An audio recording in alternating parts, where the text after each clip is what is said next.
Té la paraula en nom del grup parlamentari de Junts el diputat senyor Salvador Vergés i Tejero.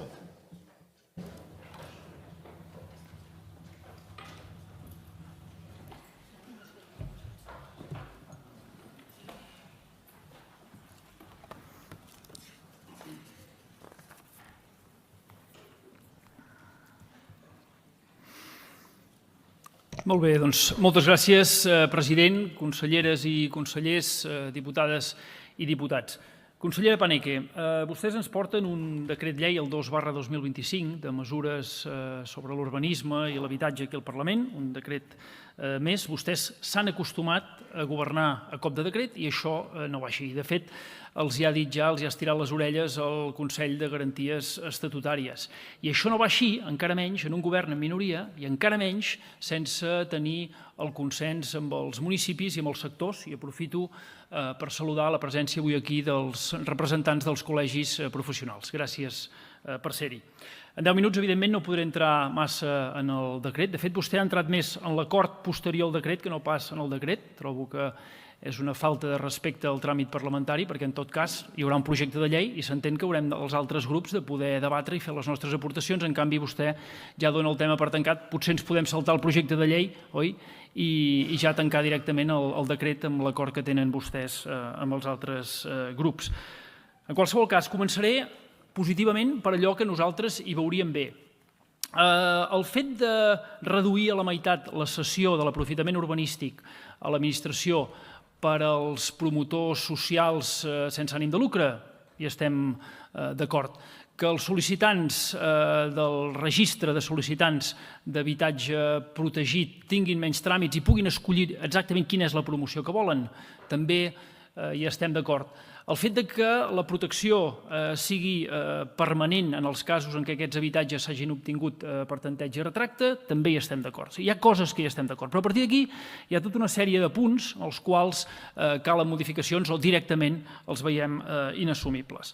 Les fiances de l'Incasòl, el rebaixar del 10 al 5% la disponibilitat d'aquestes fiances, alliberar així 80 milions d'euros per poder fer habitatge protegit, especialment de lloguer, d'acord, però a ningú se li escapa, evidentment, que si no patíssim l'espoli fiscal que patim, que és 3 vegades en ordre de magnitud superior a aquests 80 milions, no ens caldria rascar sota les pedres per trobar aquests diners. Vostè ha parlat de l'ampliació dels supòsits de tanteig i retracte. Això passa quan l'habitatge prové de subhasta administrativa o judicial o quan es tracta de grans tenidors en una zona de mercat residencial tensionat. Si és un fons voltor, hi estem d'acord, però i si és un propietari que té un edifici amb 5 habitatges, vostès creuen que té lògica aplicar-li això i que aquest dret de tanteig i retracte sigui permanent en el temps, en posteriors transmissions i, per tant, quan ja potser l'adquireix algú que no és ni gran tenidor, se segueix exercint o segueix havent-hi aquesta càrrega, aquest dret? Vostès, evidentment, de la mà dels comuns, estan primer barcelonitzant l'habitatge, intentant aplicar mesures que no tenen cap mena de sentit en la majoria de municipis de Catalunya, i segona, vulnerant, i això el conseller d'Habitatge, el senyor Cid, que ho apunti, sisplau, vulnerant el dret a la propietat. I els recordo que el dret a la propietat, igual com el dret a l'habitatge, està reconegut en la Carta Universal dels Drets Humans. Un altre punt, incrementar del 30 al 40% la reserva d'habitatge protegit en sòl urbanitzable. Doncs miri, si els promotors privats al final no els hi surten mínimament els números, no tiraran endavant aquest habitatge protegit. Per tant, això pot ser un fre. El dret a l'habitatge recau sobre l'administració, no pas ha de ser una càrrega sempre sobre els privats. I vostès diuen que això, en tot cas, es compensarà perquè han fet un mòdul únic en l'habitatge de protecció de lloguer, que és aquests 10,65 euros metre quadrat, revisables, això s'han de fer molt bé els números, però en tot cas és evident que mirat des de l'altra banda, aquest import farà que en moltes zones de cap manera això esdevingui un lloguer ni social ni assequible.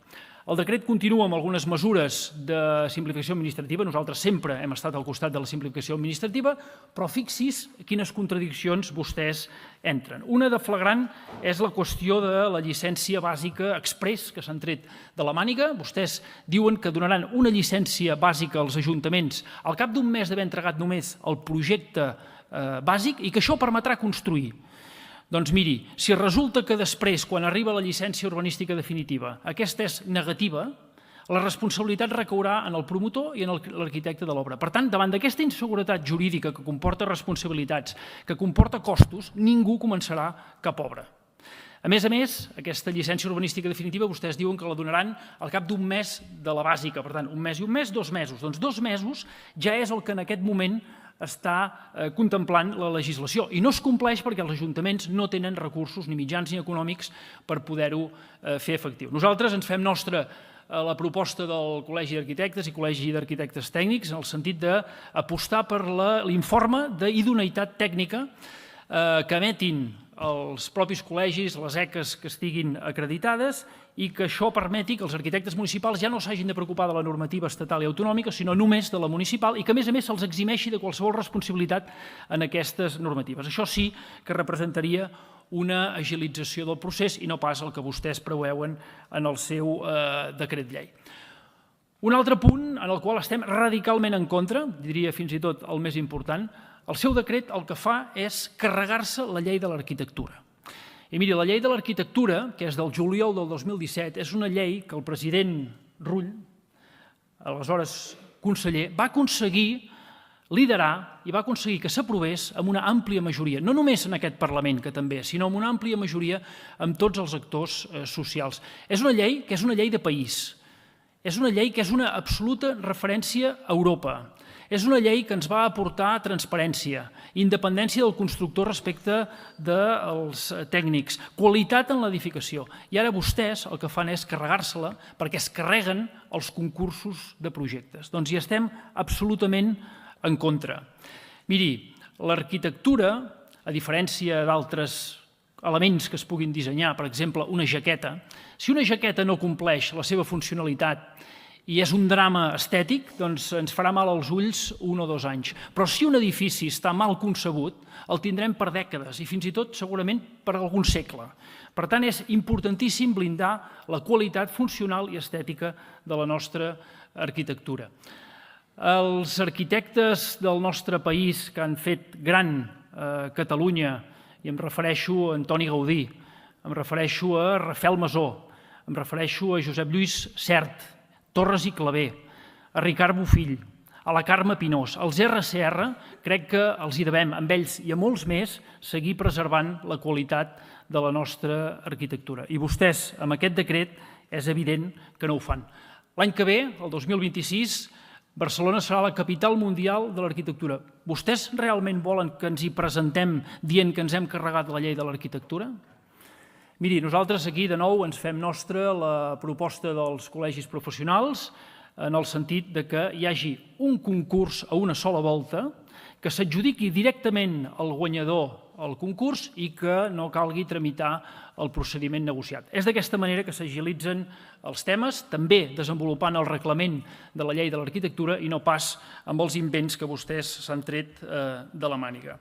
Hi ha molts més articles en els quals no hi estem d'acord, per exemple, que en l'espai lliure de les parcel·les urbanes amb edificació aïllada resulti que les plaques solars, la fotovoltaica que s'hi pugui instal·lar només pot ocupar el 50% i no sobrepassar els 2,2 metres. Creiem que va absolutament en contra de la transició energètica quan resulta que Catalunya és la cua d'Europa. El que hem de fer és que aquests espais entropitzats es pugui realment implantar la fotovoltaica. Això li tradueixo el que vol dir aquest seu punt del decret, per exemple, vol dir que en una parcel·la es podria fer potser un gratacels aïllat, però en canvi si hi ha un hort urbà no s'hi podria fer l'agrivoltaica. O que no es podrien fer les pèrgoles d'ombreig de l'aparcament amb plaques solars a sobre. Per tant, absolutament contradictori amb els objectius que vostès prediquen. Com a conclusió, jo li diria que en una Catalunya que tenim un 1,7% d'habitatge protegit davant del 9% de mitjana que té la Unió Europea, vostès, el Partit Socialista, que han votat en contra de reclamar a Madrid els 1.300 habitatges de la Sareb, els 3.000 solars de la Sareb, que s'hi podria fer un 80% de lloguer social. Vostès el que fan és venir aquí amb un decret unilateral que a més no té cap mena de consens ni amb els municipis, ni amb els professionals, ni amb els sectors, i que un cop analitzat resulta que té mesures que precisament van en contra de l'objectiu inajornable del nostre país de poder tenir més habitatge. Vostès són un govern nini. Són un govern nini perquè ni nació ni gestió, però és que, a més, en el cas de l'habitatge, estan com estan, lligats de mans i peus dels comuns, no podran de cap manera fer avançar aquest país. Per tot plegat, nosaltres, Junts per Catalunya, votarem que no a aquest decret llei. Si vostès volen, el retirin. Demà mateix en poden aprovar un altre consensuat amb els professionals i amb els sectors, i nosaltres, com sempre, responsables com som, Junts per Catalunya, hi serem i el votarem que sí. Gràcies.